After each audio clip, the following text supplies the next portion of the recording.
Hey, this is Seth at Music Teachers Muse. Tune in Fridays PST at midnight for new episodes. See you there.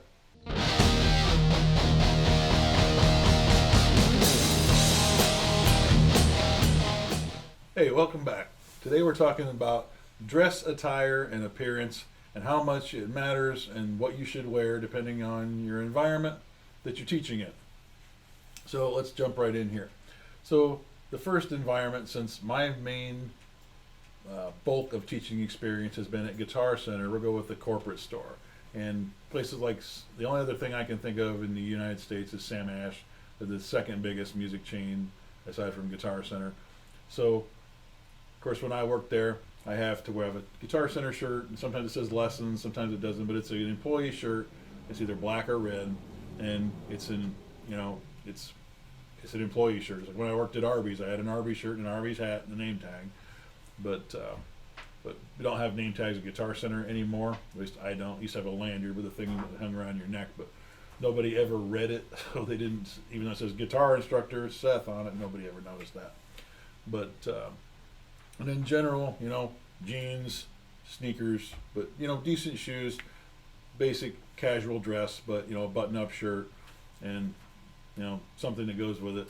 You just can't wear your band shirts or anything like that in there. Sometimes they were cool with me wearing like a long sleeve sweater or button up shirt, something to look a little dressier, but nothing formal.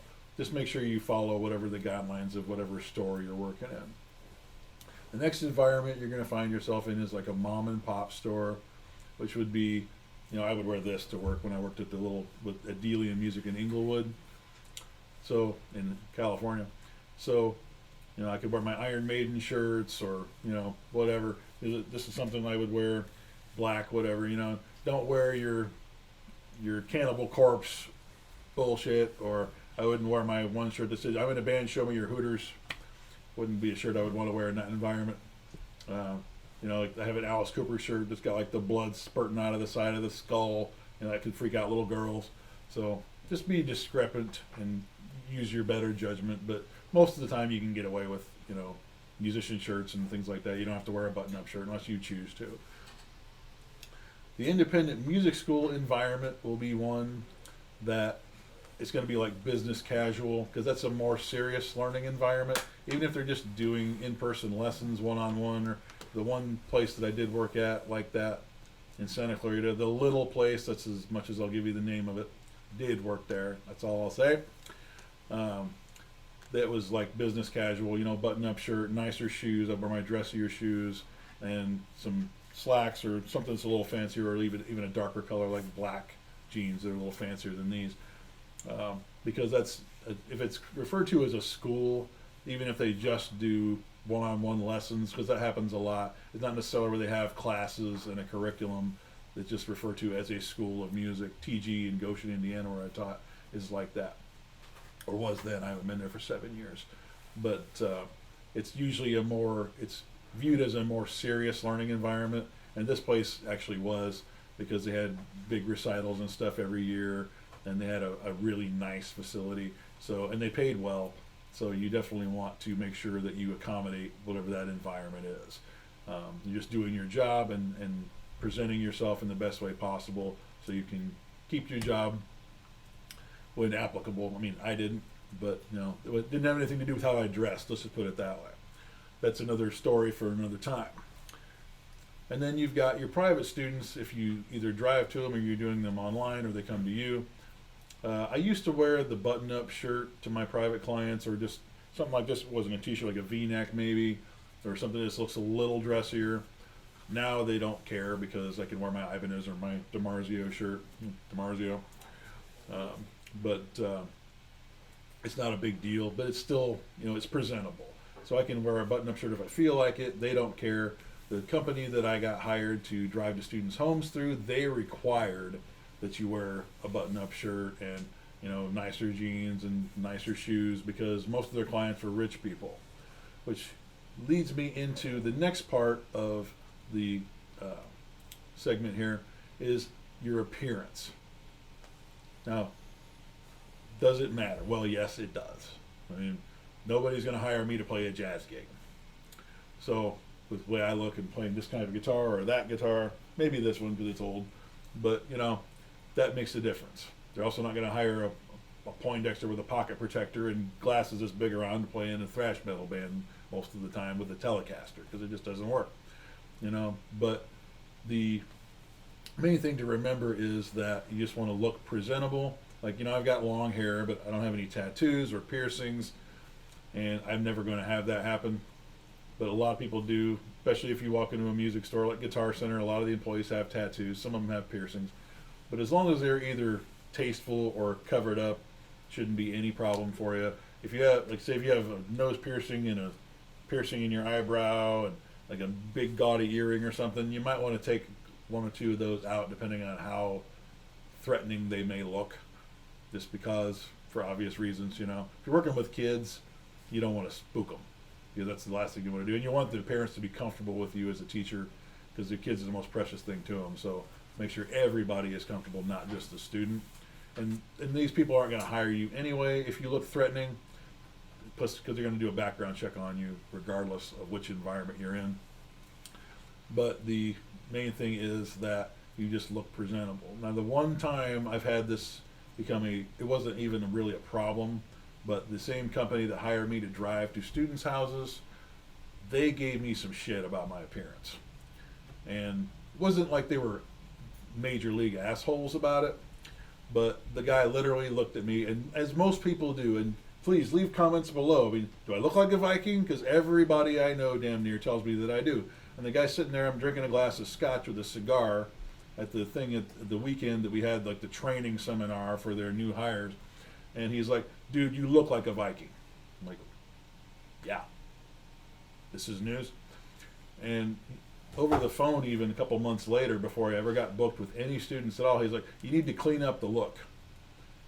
And I'm like, well, I told him he needed to elaborate on that, because my appearance and the way that I look and the way that I dress has never, ever once been a problem for me to get or retain or keep students happy.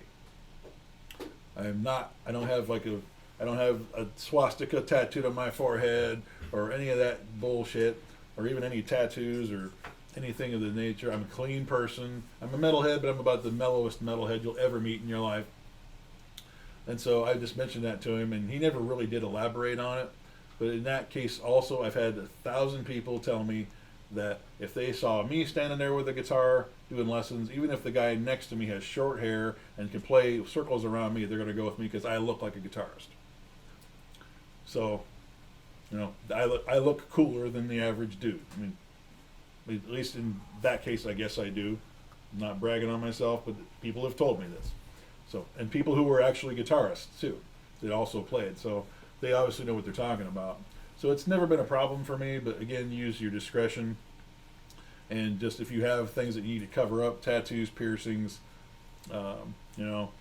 just be discretionary and honor the environment you're in, because the better you make yourself look, then it's a thing. Unless it's something you're just not willing to change about your appearance.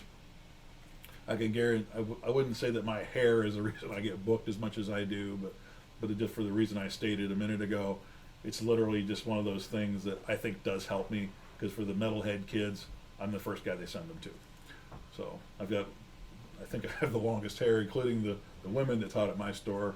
I had longer hair than them, so most of the time. So that's all for today. So let's recap. But just keep in mind the dress and attire for whatever environment you're in. So if you're at a corporate store like Sam Ash or Guitar Center, you're going to need to wear the employee attire, mainly the shirt. You can wear sneakers or decent shoes. You can even wear dress shoes. They don't require it, but nice jeans. You never are allowed to wear shorts. And then your mom and pop store, or for your private clients, as long as it's tasteful, you can wear something like this, or a button-up shirt, or general band shirts. Don't wear anything sexually explicit or gory or gothic or nasty that's going to scare or offend anybody. You have to be smart about it. So if you're doing this long enough, you know how to present yourself. In the independent music store environment, it's going to be like business casual, most likely, because they're probably going to charge more for their lessons, and so that means they're going to pay you more. And you just want to reflect on being able to provide that image for whoever they book you with, who is probably going to be, at least in the area I was teaching at in Santa Clarita, California, children of rich people. So in addition to the attire, your appearance, again, if you have, like most musicians, not most, but a lot of us, guys have long hair and tattoos, and girls do too, but you might have a facial piercing. I've seen people with facial tattoos and things of that nature, and just be clean. Don't have it be a problem. Sometimes I have my hair pulled back, sometimes I don't. And just, if it's something you can remove, like a nose piercing or a gaudy earring or something like that, by all means do so. It's going to help you look better, especially with something you can just put right back in when you feel like it. It's going to help you get employed, so just accommodate the best you can. And remember, it's as long as you carry yourself professionally, that's going to carry over. And to finish this part of the segment up, I will say, as a guy who has caught shit for having long hair for a really long time, not since I've been in LA, but being from small town Indiana, it was a thing. If anybody gives you shit for having long hair as a man, tell them to kiss your ass, for starters. And two, that's sex discrimination. You're never going to tell a woman that she has too long a hair. So it's not been a problem for me, but it is bullshit. Now, don't tell your potential employer to kiss your ass, but I mean, you can. It's your choice. But literally, it's not something, especially in this environment where you're teaching music and you're teaching, especially like guitar, it shouldn't be a thing. But in case it is, keep that in check. But depending on who it is, just don't put up with that shit. It's not cool. So thanks for tuning in and watching. Please hit the bell for new videos. Subscribe, like, share. Follow us on Instagram and Facebook. Check out our sponsors in the description below. And we will see you next week.